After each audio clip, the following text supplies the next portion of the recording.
क्या कोई जानता है कि सिंस और फॉर कब यूज़ किया जाता है? आई नो काफ़ी लोगों को ये कन्फ्यूजन होता होगा क्योंकि दोनों का मतलब तो सेम है लेकिन यूज़ करने का तरीका अलग है। सो आज की वीडियो में हम समझेंगे कि सिंस और फॉर को कैसे यूज़ करना होता है। So hey guys, welcome back to my channel it's English time. So आज हम टॉपिक करने वाले हैं how to use since and for. We lived there for 5 years। He has been away since Tuesday. ये दो सेंटेंसेस हैं जिसमें हम सिंस और फॉर का यूज़ कर रहे हैं। We often use for and since when talking about time. हम फॉर और सिंस यूजुअली यूज़ करते हैं जब हम टाइम के बारे में बात करते हैं, लेकिन टाइम के बारे में तो बहुत तरीके से बात की जाती है। तो चलिए देखते हैं कि फॉर और सिंस किस तरह के टाइम के बारे में बात करने के लिए यूज़ होता है।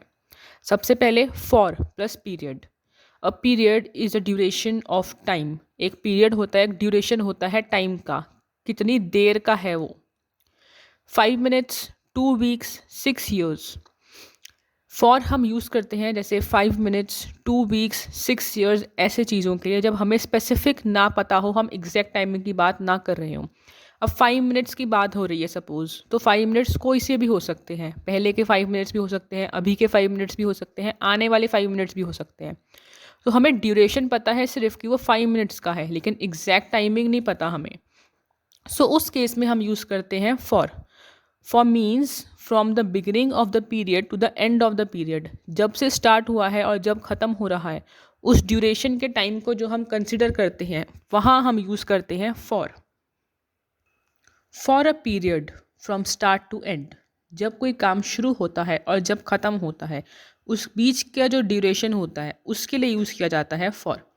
For 20 minutes, for 3 days, for 6 months, for 4 years, for 2 centuries, for a long time and forever। तो फॉर हम तब यूज़ करते हैं जब हमें एग्जैक्ट टाइमिंग नहीं पता होता, लेकिन अंदाज़ा पता होता है कि 5 मिनट, 20 मिनट, 3 दिन, 6 दिन, 8 दिन, 6 महीने, 4 साल।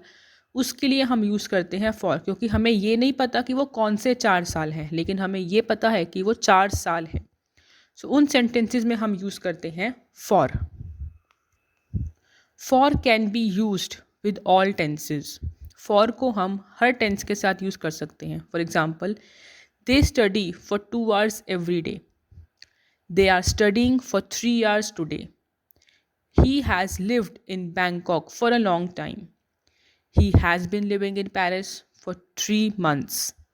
I worked at that bank for 5 years। Will the universe continue forever? We do not use for with all day. जब हम ऑल डे की बात करते हैं या ऑल द टाइम की बात करते हैं, तब हम फॉर का यूज़ नहीं करते। I was there all day, हम ये नहीं कहते हैं I was there for all day, हम वो नहीं कहते। हमें कहना है I was there all day. So जब कोई फ्रेज़ हो ऑल डे या ऑल द टाइम, उसमें हम फॉर का यूज़ नहीं करते हैं। अब हम देखते हैं सिंस कब यूज़ किया जाता है। Since plus point. जब हम एक स्पेसिफिक पॉइंट, एग्जैक्ट टाइमिंग की बात करते हैं, तब हम यूज़ करते हैं since. A point is a precise moment and in the time. Precise moment means एक स्पेसिफिक एग्जैक्ट टाइमिंग है। 9 o'clock मीन्स एग्जैक्ट 9 o'clock होगा, तो हमें पता है कितने बजे, 9 बजे। तो उसमें हम यूज़ करते हैं सिंस। 1 जनवरी, मंडे, ये है एग्जैक्ट डेट्स या एग्जैक्ट डेज, तो उसमें हम यूज़ करते हैं since. Since means from a point in the past until now. It means since हम तब यूज़ करते हैं जब एक एग्जैक्ट पॉइंट पे जब कोई काम स्टार्ट हुआ हो पास्ट में और अभी तक चल रहा हो, वहाँ हम यूज़ करते हैं since. Since a point from then to now. Since 9 a.m., since Monday, since January, since 1997, since 1500, since I left school, since the beginning of time. Since is normally used with perfect tenses. Since हम use करते हैं normally जब perfect tense होता है। He has been here since 9 a.m. वो यहाँ पे सुबह 9 बजे से है। He has been working since he arrived. I had lived in New York since my childhood. We also use since in the structure. It is period since. Like it was a year since I had seen her. How long is it since you got married?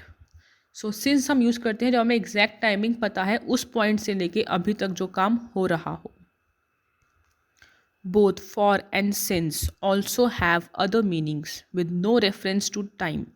Since और for जो है basically हम time के लिए use करते हैं, लेकिन इनके और भी मीनिंग्स होते हैं जो टाइम के रेफरेंस में यूज़ नहीं किया जाता. जब for example this is for you, ये आपके लिए है. Is this a train for London? Since you ask, I'll say yes. Since he didn't study, he didn't pass the exam. So guys I hope कि आपको since और for का जो difference है वो समझ में आया होगा कि हम किस तरह से फॉर यूज़ करेंगे और किस तरह से सिंस का यूज़ करेंगे. सो अगर आपको मेरा वीडियो पसंद आए तो प्लीज़ लाइक कीजिए, कमेंट कीजिए, शेयर कीजिए और सब्सक्राइब तो बिल्कुल करना है. और साथ में बेल आइकन ज़रूर प्रेस करें ताकि जब भी मैं कोई न्यू वीडियो अपलोड करूँगी आपको उसका नोटिफिकेशन सबसे पहले मिलेगा. सो तब तक आप इसको प्रैक्टिस कीजिए और कोई भी क्वेश्चन हो तो आप मुझे कमेंट सेक्शन में नीचे बता सकते हैं. So till then bye bye, have a nice day.